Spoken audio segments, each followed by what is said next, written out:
Pembahasan kali ini adalah gen, DNA, kromosom. Jadi ini merupakan pengantar ya untuk masuk ke genetika. Nah, sekarang coba dilihat dulu ada foto keluarga kan di sini. Ketika dua orang itu menikah, kemudian memulai sebuah keluarga, kemudian punya anak, menjadi orang tua.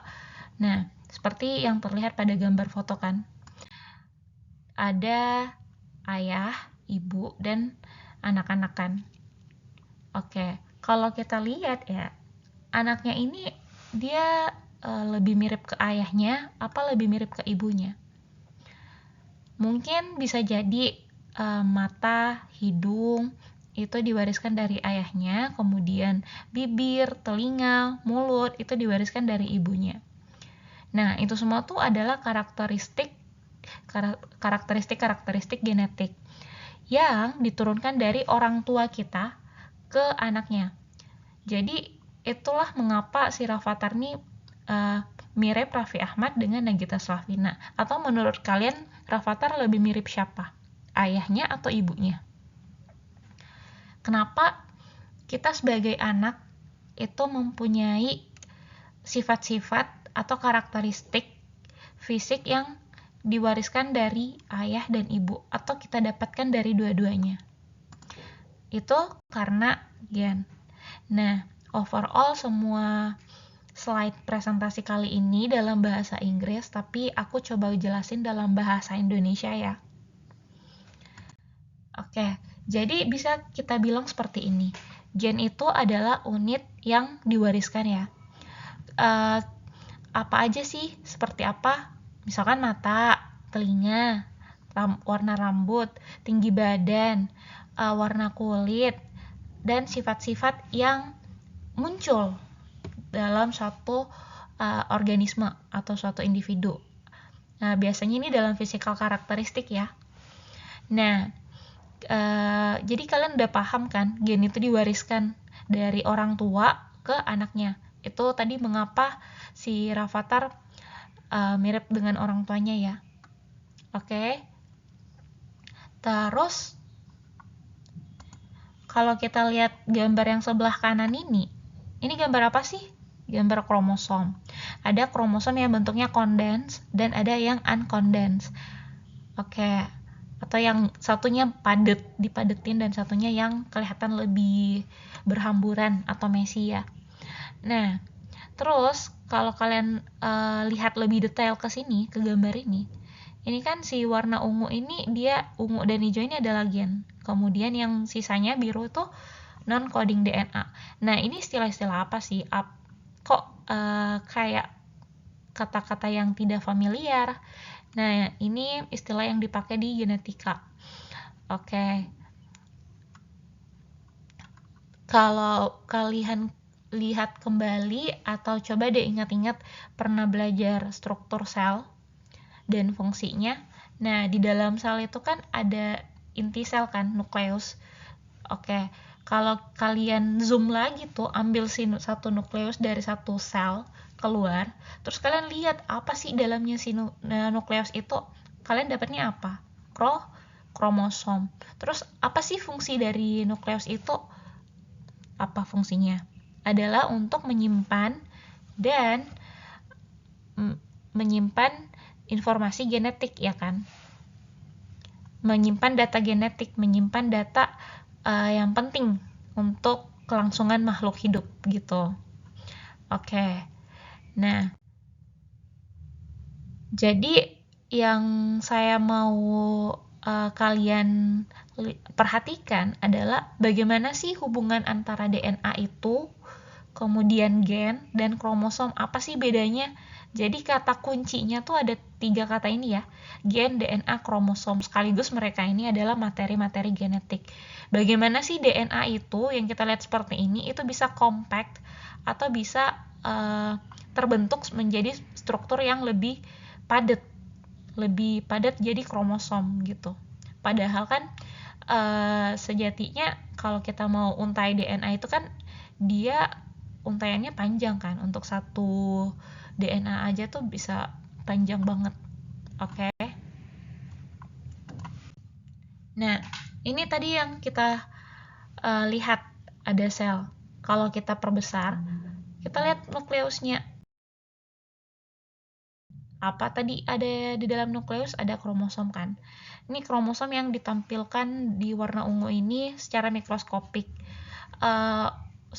Sekedar informasi, kromosom itu kan dia ditemukan di dalam nukleus kan. Jadi otomatis dia tuh ukurannya kecil-kecil. Nah, ini tuh nggak bisa dilihat dengan mata telanjang. Jadi harus menggunakan mikroskop.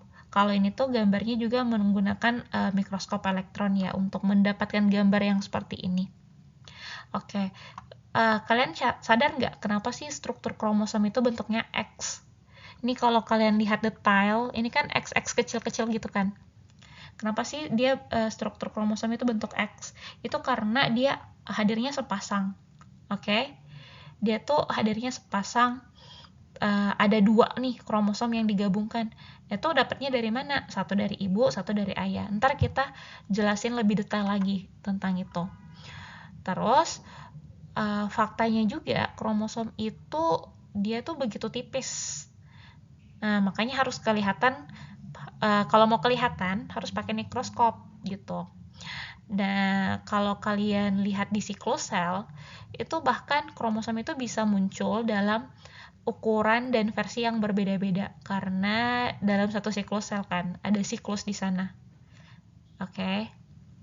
Jadi kalian sudah ngerti kromosom di dalam nukleus ini. Nah, di dalam nukleus ada kromosom. Nah, kalau kita lihat lagi nih, di kromosom ini ada apa? Ada DNA. Itu yang mau kita bahas hubungannya. Oke, anggaplah di sini aku ada sel 1. Terus ini daerah nukleus, ini nukleusnya. Kita perbesar ya. Ini ceritanya nukleus dari suatu sel. Kita perbesar. Kemudian apa yang kita dapatkan? Kita untai nih. Kita kasih panjang struktur ini adalah DNA. DNA itu kepanjangan dari deoksiribonukleik acid atau deoksiribonukleat, asam deoksiribonukleat. Nah, namanya juga asam ya, asam nukleat. Asam nukleat tuh yang merupakan building block dalam, kalau kita bahas DNA ya, dalam genetika ya, itu tuh asam nukleat yang paling banyak. Nah, di dalam asam nukleat itu kan yang ngebangunnya ada nukleotida kan. Mungkin ada beberapa istilah yang kurang familiar, tapi nanti kita coba bedah satu-satu. Oke, jadi intinya adalah DNA ini adalah molekul yang membawa materi genetik. Lebih tepatnya sih instruksi, atau lebih tepatnya blueprint kalau kalian. Jadi blueprint makhluk hidup nih, belum jadi nih makhluk hidupnya. Ini baru bahasa pemrograman. Kita mau memprogram suatu organisme, kita mau memprogram Rafathar ceritanya kan. Nah, kita perlu kode. Kodenya ini tuh hanya bisa dimengerti dengan bahasa pemrograman kan, kalau kita membuat satu program. Nah, set instruksinya itu tuh yang dibawa di dalam DNA gitu. Oke, paham sampai sini? Jadi DNA itu berisi kode-kode yang menginstruksikan sebuah kehidupan, yang menginstruksikan bagaimana membentuk Rafathar. Oke, seperti itu simpelnya. Yang menginstruksikan bagaimana membentuk kalian, bagaimana wajah kalian, tinggi kalian, mata kalian bentuknya, dan lain sebagainya, sifat-sifat kalian. Bahkan yang membentuk saya juga. Oke. Nah, secara struktur nih, si DNA itu dia terdiri atas 2 strand atau 2 garis ya. Strand itu kayak garis gitu. Kemudian dia itu saling berspiral, apa istilahnya sih, saling menyatu gitu. Menyatu spiral itu membentuk suatu struktur yang dikenal dengan istilah double helix. Nah, ini tuh yang aku maksud dengan istilah double helix ya. Jadi dia tuh strukturnya ada 2 strand, 2 garis. Kalian bayangkan ada 2 garis sebelum ini. Ada 2 garis sebelum ini, kemudian garis ini tuh akan berpilin. Nah, berpilin ganda. Itu maksud si double helix ini. Oke. Apa sih hubungan double helix ini dengan pembahasan kita kali ini? Nah, kalau kita ambil nih satu DNA ya, kita untai, lebarkan tuh DNA. Itu satu DNA kita bisa dapat panjangnya 2 meter. Satu untai DNA. Kemudian si panjang 2 meter ini, itu tuh kan tadi aku bilang ya, bahwa DNA itu salah satu asam nukleat atau biomolekul atau molekul polimer, oke, sama aja. Ini adalah isi-isinya, atau kita kenal dengan nukleotida. Nukleotida tuh building blocks. Kalian tahu permainan building blocks kan? Kalau kalian susun-susun tuh membentuk suatu menara, misalkan instruksinya untuk buat menara. Nah, anggap tuh menara itu si DNA ini. Terus bata-bata yang kalian susun building blocks itu akan membentuk menara itu si nukleotida ini yang berwarna-warni ini kan. Oke, jadi di sini kita dapat beberapa fakta. Yang pertama, DNA itu panjangnya 2 meter kan. Kemudian dia itu stuck together atau berpilin ganda maksudnya. Terus, dia itu terdiri atas nukleotida. Oke, kalian cukup tahu itu dulu. Nah, kita lanjut. Nah, sekarang ini kita mau lihat lebih detail tentang struktur DNA. Kalian sudah paham bahwa DNA itu strukturnya double helix ya, atau berpilin ganda. Oke, jadi aku mau kalian fokus ke gambar berikutnya nih. Nah, yang tadi aku maksud ada 2 garis ya, ada 2 strand. Ini tuh yang ini. Nah, yang warna biru tua dan biru muda ini. Oke, jadi penyusun dari DNA itu sendiri di nukleotida itu ada yang namanya backbone dan ada yang namanya gula dan fosfat, gugus fosfat. Oke, serta basa nitrogen. Oke, untuk backbone ini itu backbone yang terdiri atas gula dan gugus fosfat. Backbone itu molekul backbone maksudnya adalah molekul yang menghold atau memegang. Gimana nih supaya isiannya bisa tetap pada posisinya gitu. Nah, kalau kalian lihat struktur, ini tuh yang backbone-nya. Backbone molekul yang ini. Yang mana di sini fosfat, yang mana gula? Ayo, coba pause dulu deh kalau mau dilihat lebih detail. Udah dapet? Oke. Nah, yang fosfat itu yang ini, yang huruf P. Terus yang ini yang gula. Nah, gulanya ini kalian lihat kan, ini kan bentuknya apa? Pentagon. Pentagon tuh apa? Segi 5 kan? 1, 2, 3, 4, 5. Itu adalah gula berstruktur 5, karbon 5 maksudnya, atau kita kenal dengan istilah ribosa.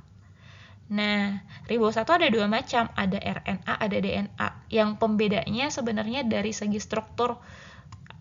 Kalau DNA kan R. Kalau DNA kan D.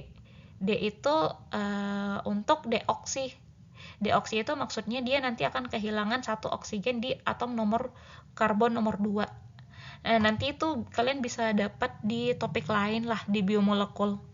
Kita fokus ke pemahaman gimana hubungan DNA, kromosom, dan gen dulu. Oke, sejauh ini sudah paham kan ada backbone di sini? Oke, backbone-nya ada 2, kanan kiri. Kenapa? Karena di genetika itu kita selalu bicara tentang pasangan. Di sini nggak ada yang jomblo kalau kita masuk belajar genetika. Ya, dari DNA, kromosom, kemudian saat gen juga berpasangan, ada yang dibilang alel, kemudian saat melakukan persilangan itu juga kita melakukannya berpasang-pasangan. Oke.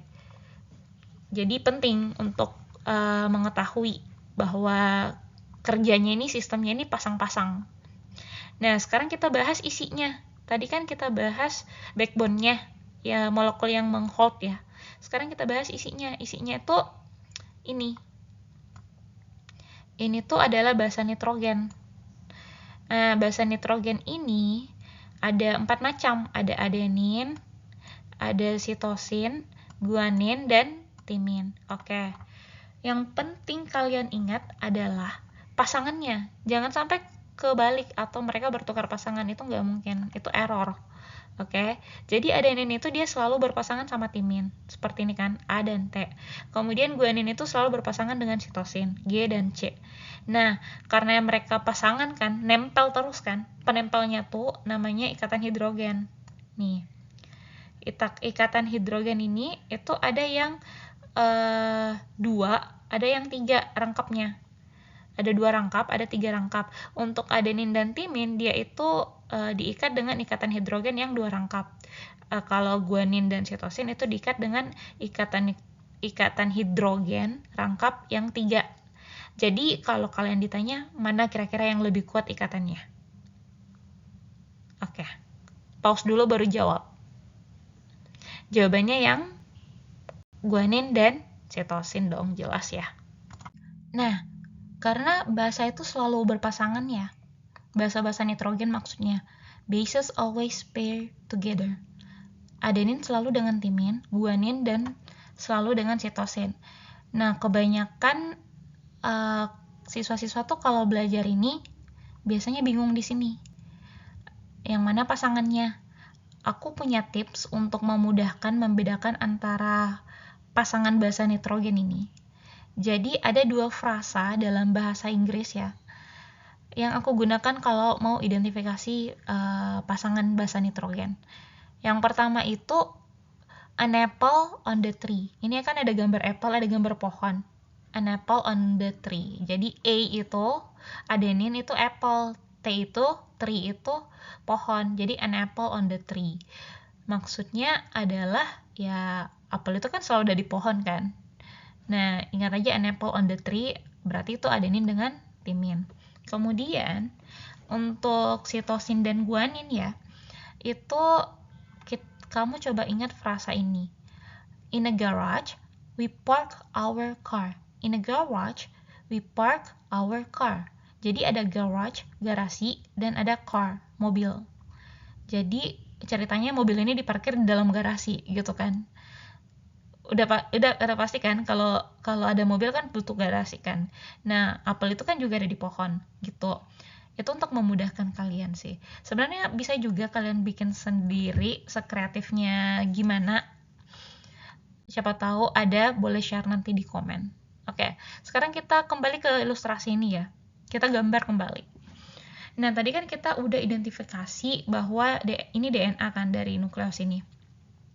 Tadi aku bilang bahwa DNA itu selalu berpasangan. Nah, DNA itu kita dapat berpasangan satu dari ayah dan satu dari ibu. Kayak Rafathar. Ini kan DNA-nya. Nah, aku kasih ilustrasi gini. Oke, kayak si Rafathar kecil ini kan. Sifat Rafathar ini yang menjadikan dia Rafathar itu didapat dari sifat dan karakteristik dari Raffi Ahmad dicampur dengan Nagita Slavina. Gitu. Satu DNA dari Raffi, satu DNA dari Nagita. Nah, itu yang kemudian strukturnya karena ini dia tadi kita bilang bahwa DNA itu satu untai aja tuh panjangnya mencapai 2 meter. Sedangkan nukleus itu ada di dalam setiap sel, yang sel aja tuh nggak bisa kita lihat dengan mata ya kan. Jadi intinya adalah gimana sih DNA panjang 2 meter ini bisa muat di dalam satu nukleus.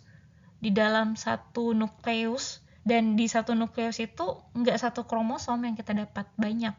Di satu kromosom nggak satu DNA, banyak juga DNA. Gimana? Caranya adalah kita perlu ngepaketin si DNA ini. Gimana tuh caranya, Kak? Caranya adalah DNA yang panjang 2 meter tadi tuh dipadetin, padet, rapetin gini, oke, menjadi satu struktur yang padat. Jadi yang tadinya kelihatan panjang 2 meter itu kini sekarang tinggal satu lengan gini. Terus gitu juga yang satunya dipadetin. Oke. Nah, jadi membentuk struktur ini. Nanti dia tuh ada bagian yang menyatukannya gini di tengah. Nah, ini yang kalian kenal dengan kromosom. Oke. Jadi bisa dibilang gini kan, kromosom itu kita dapatkan satu dari ayah, satu dari ibu. Kromosom Rafathar itu dia dapat satu dari Nagita dan satu dari Raffi. Nah, seperti itu. Oke, kita lanjut lagi. Jadi, sampai sini sudah bisa kalian simpulkan belum apa itu kromosom? Semoga udah bisa sih. Nah, yang aku mau poin penting kan di sini, karena kan ini DNA tadi kan. DNA itu kita gulung nih, gulung, kita padetin untuk jadi kromosom. Tapi untuk menjaga padetannya ini, supaya dia nggak balik lagi jadi DNA, supaya dia tetap jadi kromosom, karena kan ini harus dikemas di dalam satu sel kan, di dalam nukleus, yang mana itu tuh daerah sekitar sana tuh kebanyakan fluid, jadi ada movement di sana, ada pergerakan. Nah, gimana untuk menjaga ini tetap stabil seperti ini, maksudnya tidak berubah kembali menjadi DNA, itu kita butuh protein. Ini protein, namanya tuh histon. Jadi DNA itu digulung atau dilipat sama si histon ini. Nah, setelah dilipat-lipat jadi padat gitu, itu nanti akan membentuk tali yang agak padat ya.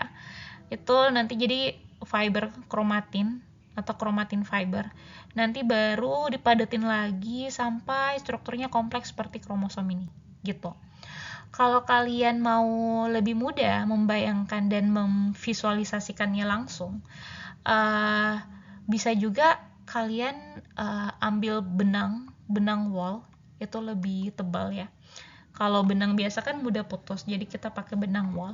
Terus satu benang wol itu yang satu gulungan gini, ini kalian anggap kromosom. Nah, coba deh kalian untai itu benang wolnya. Nah, kalian untai benang wolnya kan, jadi panjang. Mungkin panjangnya ada 10 meter, 5 meter. Terus kalian gulung tuh satu-satu. Nah, gulung pakai tangan kalian kan, untuk membantu posisinya tetap stabil kan. Nah, anggap tangan kalian nih protein histon, tapi bedanya kalau gulungannya jadi kan tangan kalian diambil untuk yang membentuk pola gulungan itu. Kalau ini tetap, nah gitu ya. Jadi sampai benang wol ini. Itu cara mudah untuk memvisualisasikan hubungan antara DNA dan kromosom. Kita lanjut lagi. Tadi udah dibilang kan bahwa DNA itu nggak sendiri di dalam sini. Kemudian kromosom itu juga nggak sendiri di dalam nukleus. Nah, untuk manusia sendiri itu ada 46 macam kromosom. Sekali lagi ya, kalau kita bicara genetika tuh kita selalu bicara tentang berpasang-pasangan. Jadi ada 23 jenis pasang kromosom. Oke? 23 jenis pasang kromosom.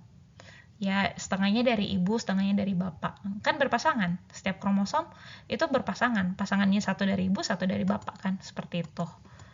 Oke, jadi kalian bisa menomorkan tuh si kromosomnya dari kromosom nomor 1 sampai kromosom nomor 23. Oke, bedanya nih, untuk kalau kalian lihat gambar karyotipe di sini atau gambar penomoran kromosom pada manusia, kromosom nomor 1 sampai kromosom nomor 22 itu adalah kromosom yang membentuk tubuh kita. Semua yang ada di tubuh kita, semua yang ada di tubuh manusia, semua yang ada di sel itu dibentuk dari kromosom nomor 1 sampai nomor 22. Namanya kromosom autosom. Ini ada autosom kan. Nah, si nomor 23 ini beda sendiri. Kenapa beda sendiri? Dia ini adalah kromosom seks yang menentukan jenis kelamin. Oke. Nah, jadi kromosom seks ini kan dia terdiri dari kromosom X dan kromosom Y ya. Ketika yang muncul di suatu organisme itu atau misalkan di anaknya itu adalah kromosom X dan X, maka itu adalah perempuan. Sedangkan ketika dia memperoleh kromosom X dan satu kromosom Y, maka itu adalah laki-laki. Jadi kalau kita bicara Rafathar di sini, berarti Rafathar dapatnya yang kromosom X dan kromosom Y. Oke. Jadi bisa disimpulkan bahwa kromosom itu adalah molekul panjang dari DNA kan, yang sebenarnya digulung tuh tadi. Gulungnya pakai apa? Pakai bantuan protein histon gitu. Sampai sini udah paham belum? Oke, ini yang terakhir. Gen. Tadi di awal sebenarnya sudah disinggung, Gen. Kalau sampai sini kalian sudah bisa pause dan menyimpulkan gen itu peranannya di mana, berarti kalian udah hatam di topik ini. Oke. Nah, kan gen itu ada di dalam DNA kan? Jadi kita bisa katakan kayak gini. Gen itu adalah bagian kecil dari DNA yang mengkode suatu protein. Tadi di awal aku bilang kan, kalau kita mau memprogram Rafathar nih, kita butuh bahasa pemrogramannya, kita butuh kode-kode pemrogramannya, kita butuh blueprintnya, kita butuh instruksinya. Instruksi si kode-kode ini itu tuh adalah gen. Ya, yang dimaksud tuh gen. Nah, bahasanya nanti tuh bahasanya di level protein. Jadi protein ini yang diterjemahkan, kodenya diterjemahkan untuk menjadi suatu protein. Jadi yang muncul sebagai sifat kita yang terlihat secara fisik atau physical karakteristik ya, itu tuh sifat yang diekspresikan karena protein ini. Pendefinisiannya adalah entah matanya bulat atau matanya sipit, telinganya panjang atau telinganya menggantung, dia punya lesung pipi apa enggak, warna rambutnya hitam apa enggak, dia pendek apa tinggi, dan lain sebagainya. Kalian bisa bilang apa aja. Tambah contohnya maksud aku.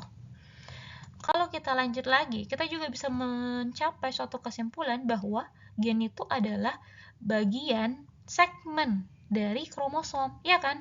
Karena DNA itu yang dipadatin jadi kromosom. Nah, gen itu bagian terkecil dari DNA. Jadi, gen itu juga adalah bagian atau segmen dari kromosom. Oke, segitu dulu penjelasan kali ini. Semoga membantu.